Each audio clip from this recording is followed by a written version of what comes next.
9/11 தமிழரை குறிவைத்த நாள்தான் என்ற விழியம் வெளிவந்த ஒரு வாரத்திற்குள் அந்த விழியத்தை ஏஜ் ரெஸ்ட்ரிக்ஷன் செய்வதாக யூடியூப் நிர்வாகம் எனக்கு மடல் அனுப்பியிருந்தது.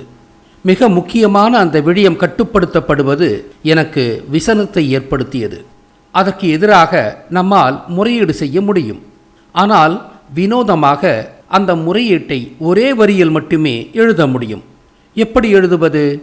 நீதி கிடைக்கும் என்ற நம்பிக்கை இல்லாத நிலையில்தான் பின்வருமாறு எழுதினேன். எனது சமூகத்திற்கு நேரப்போகும் ஆபத்து பற்றிய எச்சரிக்கையை இதைவிட நாகரிகமாக எப்படி வெளிப்படுத்த இயலும் என்று மட்டும் எழுதினேன். பெருவியப்பாக ஏஜ் ரெஸ்ட்ரிக்ஷன் நீக்கப்பட்டுள்ளது என்று யூடியூப் நிர்வாகத்திடமிருந்து மடல் வந்தது. எனது நியாயமான முறையீட்டை ஏற்று நீதியை நிலைநாட்டிய யூடியூப் நிர்வாகத்திற்கு மனமார்ந்த நன்றியை தெரிவித்துக் கொள்கிறேன். ஆதிக்க சக்திகள் எதற்காக அந்த விடயத்தை தடை செய்ய எண்ணினர் என்று சுருக்கமாக பார்ப்போம். அந்த விடயத்தில் நான் பதிவு செய்திருந்த முக்கிய கருத்துக்கள் இவைதான். 1. பிராமணர்கள் வந்தேரிகள்தான், இந்த மண்ணின் மைந்தர்கள் அல்ல. 2. பிராமணர்கள் வர்ணாசிரம கொள்கையை திணித்து இந்திய மக்களிடம் பிறப்பின் வழி ஏற்றத்தாழ்வுகளையும் தீண்டாமையையும் உண்டாக்கி இந்திய மக்களை நிரந்தரமாக வீழ்த்தியவர்கள். இது வரலாற்று உண்மை. பிராமணர்களால் இந்திய மக்களுக்கு தீங்குகளை தவிர எந்த ஒரு நன்மையும் இன்று வரை ஏற்படவில்லை. 3. ஆனால் இந்திய மக்கட்தொகையில் 3% எண்ணிக்கையில் உள்ள இவர்கள் IAS, IPS, IFS பதவிகளில் 75% அளவு ஆக்கிரமித்து இந்தியாவின் எக்ஸிக்யூட்டிவ் எனப்படும் ஆட்சி அதிகாரத்தை தமதாக்கி கொண்டுள்ளனர். 4. இந்திய மக்களுக்கு தீங்குகள் செய்த நெடிய வரலாற்றை கொண்டுள்ள இவர்களின் கைகளில் இந்தியாவின் ஆட்சி அதிகாரம் சிக்கிக் கொண்டுள்ளதால் தான் அனைத்து வளங்களையும் கொண்டுள்ள இந்தியா முறையான வளர்ச்சி காணாமல் இன்று வரை இங்கு ஏழ்மை தாண்டவமாடுகிறது. 5. கடந்த பல ஆயிரம் ஆண்டுகளாக தனக்கொரு நீதி பிறர்க்கொரு நீதி என்ற தமது மனுதர்ம கொள்கையை கொண்டு இந்திய மக்களின் மீது அநீதியை திணித்து பழகியவர்கள்தான் பிராமணர்கள். 6. இப்படிப்பட்ட வரலாறு கொண்ட பிராமணர்கள் நீதிபதிகளாகும் தகுதி அறவே அற்றவர்கள். ஆனாலும் இந்தியாவின் முக்கிய நீதித்துறைகளிலெல்லாம் 75% அளவுக்கு பிராமணர்களே வியாபித்துள்ளனர். 7. ஜூட் ஜூடா என்ற சொல்லிலிருந்தே ஜுடிஷியரி என்ற சொல் வந்த வரலாற்றின்படி பன்னெடுங்காலமாக அகில உலக நீதித்துறைகளை யூதர்களே தமது ஆதிக்கத்தில் வைத்துள்ளனர் என்ற உண்மை புலப்படுகிறது. 8. தங்களிடம் நீதி கிடைக்காது என்பதை மறைமுகமாக குறிக்கவே உலகெங்கும் நீதி தேவதை கண்களை கட்டிக்கொண்டு நீதி பரிபாலனம் செய்வதாக சித்தரிக்கப்பட்டுள்ளாள். இந்த கருத்துக்கள் அனைத்தும் உண்மையை பட்டவர்த்தனமாக வெளிப்படுத்தும் கருத்துக்கள். வட இந்திய பிராமணர்கள் கைபர் கணவாய் வழியாக இன்றைய ஜெர்மனிக்கு அருகில் உள்ள கசார் பகுதியிலிருந்து 3500 ஆண்டுகளுக்கு முன்பாக வட இந்தியாவில் நுழைந்த யூதர்கள். தென்னிந்திய பிராமணர்கள் இஸ்ரேலிலிருந்து அரபிக்கடல் வழியாக 1800 ஆண்டுகளுக்கு முன்பு கர்நாடக உடுப்பியில் வந்து குடியேறிய ஹீப்ரு யூதர்கள். ஆக பிராமணர்கள் பூர்வீக இந்தியர்கள் அல்ல, இவர்கள் யூத வம்சாவழியினர். இது அப்பட்டமான உண்மை. அடுத்ததாக தமக்கொரு நீதி பிறர்க்கொரு நீதி என்ற மனு தர்மத்திற்கு பல ஆயிரம் ஆண்டுகளாக பழகிய இவர்களால் எப்படி சரியான முறையான நீதி பரிபாலனம் செய்ய முடியும்? நெடுங்காலமாக அநீதிக்கு பழகிய ஒரு சமூகத்தின் உளவியலில் மரபணு ரீதியான மாற்றங்கள் ஏற்படும் என்பது விஞ்ஞான உண்மை. எனவே பிராமணர்கள் நீதி பரிபாலனம் செய்ய தகுதியற்றவர்கள் என்பதே விஞ்ஞான உண்மை. அதனால்தான் தூத்துக்குடி துப்பாக்கிச்சூடு என்ற அரசு அராஜகத்திற்கு இன்று வரை விசாரணையோ நீதியோ மறுக்கப்படுகிறது. இது ஒரு சாம்பிள் தான், அதாவது ஒரு மாதிரி தான். இந்த நிலை தொடர்ந்தால் இந்திய மக்கள் அனைவரும் பிராமணருக்கு கொத்தடிமைகளாக வாடும் நிலை வந்துவிடும். ஆக வரலாற்றின் படிப்பினையின்படி பிராமணர்கள் நீதிபதிகளாக தகுதியற்றவர்கள் என்ற உண்மை ஒரு பொது விதியாக சட்ட ரீதியாக அனுசரிக்கப்பட வேண்டும். கண்கட்டிய நீதி தேவதை என்பது எங்களிடம் நீதி கிடைக்காது என்பதின் என்கோடட் சிம்பலிசம் என்று சொல்லியிருந்தேன் அல்லவா? அது உண்மைதான் என்பதை இப்போது நிறுவுகிறேன். இணையத்தில் தேடினால் 2 வகையான நீதி தேவதை சிலைகள் கிடைக்கின்றன. ஒன்று தராசை பார்த்த வண்ணம் உள்ள சிலைகள். இவற்றின் கண்கள் கருப்பு துணியால் கட்டப்பட்டுள்ளன. இதற்கான பொருள் கண்களை மூடிக்கொண்டுதான் நீதி வழங்குவோம் என்பது. அதாவது எங்களிடம் நீதியை எதிர்பார்க்காதே என்பதுதான். இரண்டாவது வகை தராசை பார்க்காமல் வேறெங்கோ பார்த்தபடி உள்ள சிலைகள்.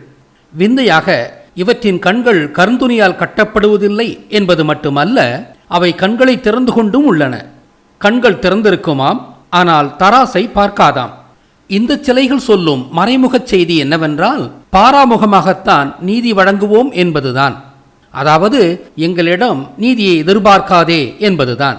ஆக இந்த இரண்டு சிலைகளும் ஒரே கருத்தையே வெவ்வேறு விதமாக வெளிப்படுத்துகின்றன என்பதிலிருந்து இந்த இரண்டு வகை நீதி தேவதை சிலைகளும் எங்களிடம் நீதியை எதிர்பார்க்காதே என்ற என்கோடட் சிம்பலிசம் ஆகத்தான் உருவாக்கப்பட்டன என்பது புரிகிறது.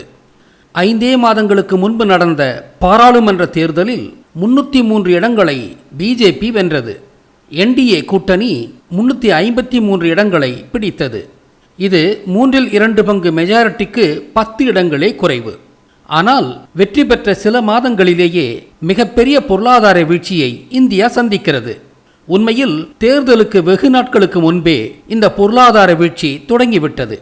அதாவது பிஜேபியின் இதற்கு முந்தைய ஆட்சியில் டிமானிட்டைசேஷனும் ஜிஎஸ்டியும் அறிவிக்கப்பட்டதிலிருந்தே பொருளாதாரம் சரியத் தொடங்கிவிட்டது என்பதே உண்மை. இப்படி உள்ளபோது பொருளாதார வீழ்ச்சிக்கு காரணமான பிஜேபிக்கு இவ்வளவு பெரிய வெற்றி எப்படி கிடைத்திருக்கும் என்ற ஐயம் விவரமறிந்தோர் அனைவருக்கும் உள்ளது. கண்ணுக்கு தெரிந்த ஆதரவு அலை வீசி இருந்தால் அல்லாமல் இத்தகைய வெற்றி சாத்தியமில்லை. மோடி அவர்களுக்கு ஆதரவாக அப்படி எந்த ஓர் ஆதரவு அலையும் தேர்தலின் போது வீசவில்லை. அதனால் தேர்தலில் முறைகேடு நடந்திருக்குமா என்ற எண்ணம் அனைவருக்கும் வருகிறது. நமது ஐயமெல்லாம் மின்னணு வாக்கு இயந்திரம், அதாவது எலக்ட்ரானிக் ஓட்டிங் மெஷின் மீதுதான். வளர்ந்த அத்துணை நாடுகளிலும் வாக்குச்சீட்டு முறையிலேயே பொது தேர்தல் நடைபெறும் போது இந்தியாவில் ஏன் இவிஎம் தொடர்ந்து பாவிக்கப்படுகிறது என்பதே நமது கேள்வி. இந்தியாவின் மீதுள்ள தங்களின் ஆதிக்கத்தை தக்க வைத்துக் கொள்ள பிராமணர்கள் பயன்படுத்தும் இறுதி அஸ்திரம் பிரம்மாஸ்திரம்தான் இவிஎம்ஓ என்று நம்மை சிந்திக்க வைக்கிறது. இந்தியாவின் எக்ஸிகியூட்டிவ் என்பது பிராமணர்களின் கைகளில்தான் உள்ளது என்பதும், மனுதர்ம பிராமணர்கள் இயல்பிலேயே நீதிக்கு புறம்பானவர்கள் என்பதும் இவிஎம்ஐ கொண்டு முறைகேடு நடப்பதற்கு வாய்ப்பு உள்ளதாகவே நம்மால் கருத இயலும். நமது செல்போன்களில் நமது கண்களுக்கு தெரியாமல் மின்காந்த அலைகள் மூலம் பலவிதமான செய்திகள் எப்படி உள்வந்து வெளிச்செல்கின்றனவோ, அதே போல எந்த ஒரு மின்னணு கருவியையும் மானுடர் அறியா வண்ணம் வெளியிலிருந்து கட்டுப்படுத்த முடியும். இதற்கு எண்ணற்ற வழிகள் உள்ளன. அதனால்தான் வாக்குச்சீட்டு முறையே சிறந்தது என்று வளர்ந்த நாடுகளில் அம்முறை கடைபிடிக்கப்படுகிறது. ஐக்கிய அமெரிக்க நாடுகளில் சிலவற்றில் சில தேர்தல்களில் பயன்படுத்தப்படும் வாக்கு இயந்திரங்களை பற்றிய செய்தியை படித்து விடுகிறேன். Hackers at the DEF CON conference in Las Vegas demonstrated how simple it is to compromise a voting machine. CEO of Social Proof Security, Raquel Toback, shared a video showing how easy it is to gain admin access on a voting machine used in 18 states in less than 2 minutes. Amidst a climate of uncertainty concerning American election fraud, force and fake news, a gathering of hackers at the 26th annual DEF CON conference in Vegas this past weekend has reminded everybody that US election infrastructure is alarmingly susceptible to ulterior motives. எனவே உண்மையான சனநாயகம் இந்தியாவில் மலர வாக்குச்சீட்டு முறையை மீண்டும் கொண்டு வர வேண்டும் என்பதே இந்திய மக்களின் கோரிக்கை. வாக்குச்சீட்டு முறை மட்டுமல்ல, வாக்குப்பதிவு முடிந்தவுடனே ஒவ்வொரு வாக்குச்சாவடியிலும் அந்தந்த வாக்குச்சாவடிகளிலேயே கேமராவின் முன்னும் கட்சி ஏஜென்ட்டுகளின் முன்னும் வாக்குகள் எண்ணப்பட்டு ஒவ்வொரு பூத்தின் முடிவுகளும் அந்தந்த தொகுதியின் தலைமை அலுவலகத்திற்கு அனுப்பப்பட்டு அன்று இரவே முடிவுகள் அறிவிக்கப்பட வேண்டும். வாக்குப்பதிவு தொடங்கியதிலிருந்து வாக்குகள் எண்ணி முடியும் வரை வாக்குச்சாவடிகளில் உள்ள கண்காணிப்பு கேமராக்களின் பதிவுகள் பல்வேறு நவீன வசதிகளின் துணை கொண்டு மக்களின் பார்வைக்கு நேரலையில் வைக்கப்பட வேண்டும். இந்த வழிமுறையால் மட்டுமே நேர்மையான தேர்தலை நடத்த முடியும். மின்னணு வாக்கு இயந்திரம்தான் பயன்படுத்துவோம் என்று அரசும் தேர்தல் ஆணையமும் பிடிவாதம் பிடிப்பது அழகல்ல. இது 21ஆம் நூற்றாண்டு. இந்த பிடிவாதம் நெடுநாள் தொடர முடியாது.